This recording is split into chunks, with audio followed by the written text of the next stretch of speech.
So once you're on the settings page under Stores, go ahead and click on Outlets.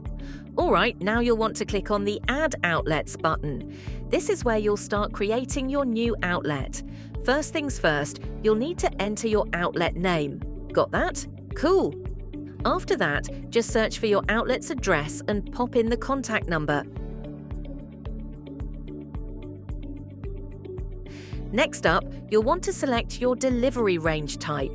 You've got a few options here, like maximum distance from the outlet, specific cities, states, countries, or even certain PIN codes. For this setup, I'm going to go with cities, and let's say I'm picking Chennai as the city for delivery. Once you've got everything set, just hit that Create Outlet button, and there you have it. Your new outlet is all set up and ready to go.